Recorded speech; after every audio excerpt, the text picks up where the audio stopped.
অনুষ্ঠানে গিয়ে ওয়াকারুজ্জামান বলেছেন যে যথেষ্ট হয়েছে, যদিও তিনি কারোর নাম করেননি, কিন্তু এই যে কথাটা যথেষ্ট হয়েছে, ইঙ্গিতটা কোন দিকে গেল বা তিনি ঠিক কি বোঝাতে চাইলেন? এটা ওই জঙ্গি জিহাদিদের বোঝাতে চাইছে, এবং জঙ্গি জিহাদিদের যারা তার ভিতর থেকে একটা প্রচ্ছন্ন সহযোগিতা করে তাদেরকেই উনি বোঝাতে চাইছে যে অনেক হয়েছে, এখন এটা শুড বি স্টপড, এরকম একটা বার্তা সে দিছে ওই দিন।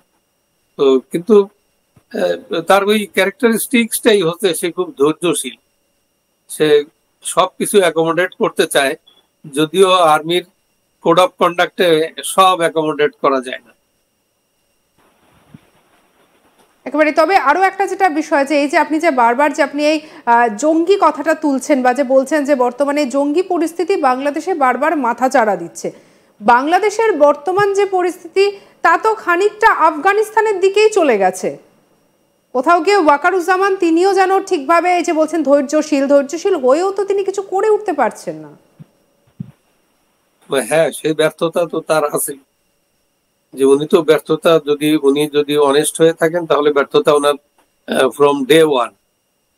ওনার তো সেনা প্রধান হিসেবে তার সেনাবাহিনীকে কোন দিকে পরিচালিত করবে শান্তির দিকে, যে যারা অগ্নিসংযোগ করছে, ঘর বাড়ি লুট করছে, মানুষ হত্যা করছে, বাইরের অস্ত্র এনে তারা ক্ল্যান্ডেস্টাইন অ্যাটাক করছে, এবং তারা মানুষকে বিভিন্ন ভাবে জিনিসটাকে ইন্টাইজ করছে যে একটা মিস কনসেপশন দিয়ে একটা স্টেবল সরকারের বিরুদ্ধে একটা ফেক একটা প্রচারণা চালিয়ে তাদের বিরুদ্ধে একটা অভ্যুত্থান ঘটিয়ে দেওয়ার একটা, এবং তাতে দেশি বিদেশি যে মেটিকুলাস ডিজাইন সেগুলোরই তো ওরা ফসল। তো ওরা এই কাজটাও তো ওরা করছে, ওরা তো কোনো বিপ্লব করেনি। বিপ্লব কিভাবে হয় এটা আমরা জানি, পৃথিবী জানে যে বিপ্লব কাকে বলে। এরা তো তস্কর, চোর, এরা ইয়ার সাথে প্রতারণা করেছে, সাধারণ ছাত্রছাত্রীর সাথে প্রতারণা করেছে। এখন সেই সাধারণ ছাত্রছাত্রীরা চিৎকার করে, রাস্তায় চিৎকার করে তারা বলে, আর এরা তো যা করছে এটা সাধারণ মানুষ, এগুলো তো বাংলাদেশের মানুষ তো আমি আগেও বলছি যে এইগুলো মেনে নিবে না। খুব অচিরেই দেখবেন যে ওরা একেবারে একটা বিফেটিং রিপ্লাই পাবে। সাধারণ মানুষ জাগতে শুরু করেছে, তারা তাদের ভয়েস রেইজ করা শুরু করছে অলরেডি। তবে অনেক, বাংলাদেশে তো জনবহুল দেশ, এখানে অনেক কনফিউশন থাকে, অনেক দিক আছে, অনেক সমস্যা আছে।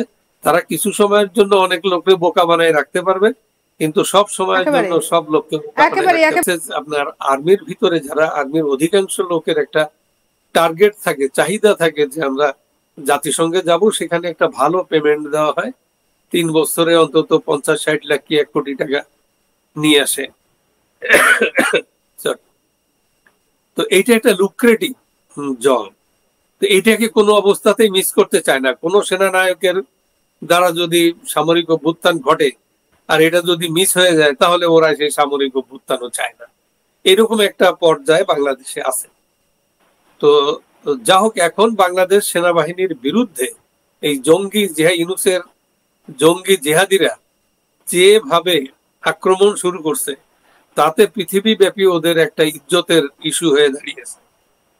যার জন্য আমরা খবর পেলাম যে সকল পর্যায়ের ওই সেনা কর্মকর্তা তারা এসে ইউনূসকে বলছে যে স্যার, আমাদের এই ক্যান্টনমেন্ট ধ্বংস করতে চায়, আমাদের আর্মিকে গুড়িয়ে দিতে চায়, এদেরকে পাত্তা দেওয়া ঠিক হবে না, এটা আমাদের অনেক ড্যামেজ করছে, already damage is done, enough is enough, এদেরকে ইয়া করতে হবে, they should be brought to trial. এরকম একটা বক্তব্য তারা সেনাপ্রধানের কাছে দিয়েছে বলে আমাদের একটা ধারণা। তো সেই দিক থেকে সেনাপ্রধান এখন কি করবে, কি অবস্থায় যাবে, তবে সেনাপ্রধানের একটা ধৈর্য, অনেক ধৈর্য, তার গায়ে মনে হয় যে গন্ডারের চামড়া আছে, ও খোঁচা টোচা দিলেও কিছু আসে যায় না। তো যাই হোক, সে খুব ধীর স্থির। তো কি হবে সেটা পরে বোঝা যাবে। তবে ইউনূসের কাছ থেকে এই সেনাবাহিনীর কোনো দিক নির্দেশনা ইউনূসের কাছ থেকে নেই।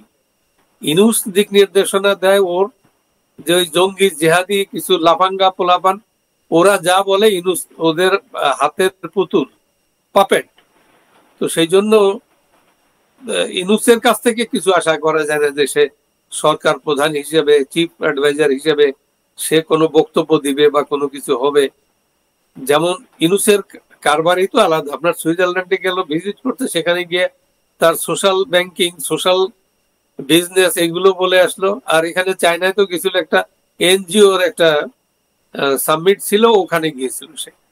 তো ওই উপলক্ষে চাইনিজদের সাথে কথা হয়েছে। চায়নারা তাকে কি দিছে এটা আমরা ভালো করে জানি। ওই শেখ হাসিনার সময় যেমন $2.5 বিলিয়ন একটা ইয়া বলছিল, সেদো কথা, ওইটাই আবার তাকে শুনাই দিছে। আর কিছু কথা বলছে যেটা আগেও শোনা গেছে, সেটা হলো যে মেডিকেল টেডিকেল কি কি করবে না করবে, এটাকে একটা লাভ লাভ, এটা একেবারেই কগনিজেন্সিতে নেওয়ার কিছুই না। আর চায়নারা বলে কিন্তু করে খুব ধীরে স্থিরে, এটা খুব সাথে সাথে কোনো কিছু হয় না। তো যাই হোক, ইনুসের এই ইয়াটা তো মোটামুটি একটা একটা একটা বিগ ফ্লপ। একেবারে শরীফ ভাই, আরো একটা বিষয়, সম্প্রতি একটি অনুষ্ঠানে গিয়ে ওয়াকারুজ্জামান বলেছেন যে যথেষ্ট হয়েছে, যদিও তিনি কারোর নাম করেননি, কিন্তু এই যে কথাটা যথেষ্ট হয়েছে, ইঙ্গিতটা কোন দিকে গেল বা তিনি ঠিক কি বোঝাতে চাইলেন? এটা ওই জঙ্গি জিহাদিদের বোঝাতে চাইছে, এবং জঙ্গি জিহাদিদের যারা তার ভিতর থেকে একটা প্রচ্ছন্ন সহযোগিতা করে তাদেরকেই উনি বোঝাতে চাইছে যে অনেক হয়েছে, এখন এটা শুড বি স্টপড, এরকম একটা বার্তা সে দিছে ওই দিন। তো কিন্তু তার ওই ক্যারেক্টারিস্টিক্সটাই হচ্ছে সে খুব ধৈর্যশীল, সে সবকিছু অ্যাকোমোডেট করতে চায়, যদিও আর্মির কোড অফ কন্ডাক্টে সব অ্যাকোমোডেট করা যায় না। একেবারে। তবে আরো একটা যেটা বিষয়, যে এই যে আপনি যে বারবার যে আপনি এই জঙ্গি কথাটা তুলছেন বা যে বলছেন যে বর্তমানে জঙ্গি পরিস্থিতি বাংলাদেশে বারবার মাথাচাড়া দিচ্ছে, বাংলাদেশের বর্তমান যে পরিস্থিতি তা তো খানিকটা আফগানিস্তানের দিকেই চলে গেছে। কোথাও গিয়ে ওয়াকারুজ্জামান তিনিও যেন ঠিকভাবে, এই যে বলছেন ধৈর্যশীল হয়েও তো তিনি কিছু করে উঠতে পারছেন না। হ্যাঁ, সেই ব্যর্থতা তো তার আছে, যে উনি তো ব্যর্থতা, উনি যদি অনেস্ট হয়ে থাকেন তাহলে ব্যর্থতা ওনার ফ্রম ডে ওয়ান। ওনার তো সেনা প্রধান হিসেবে তার সেনাবাহিনীকে কোন দিকে পরিচালিত করবে শান্তির দিকে, যে যারা অগ্নিসংযোগ করছে, ঘর বাড়ি লুট করছে, মানুষ হত্যা করছে, বাইরের অস্ত্র এনে তারা ক্ল্যান্ডেস্টাইন অ্যাটাক করছে, এবং তারা মানুষকে বিভিন্ন ভাবে জিনিসটাকে ইন্টাইজ করছে যে একটা মিস কনসেপশন দিয়ে একটা স্টেবল সরকারের বিরুদ্ধে একটা ফেক একটা প্রচারণা চালিয়ে তাদের বিরুদ্ধে একটা অভ্যুত্থান ঘটিয়ে দেওয়ার একটা, এবং তাতে দেশি বিদেশি যে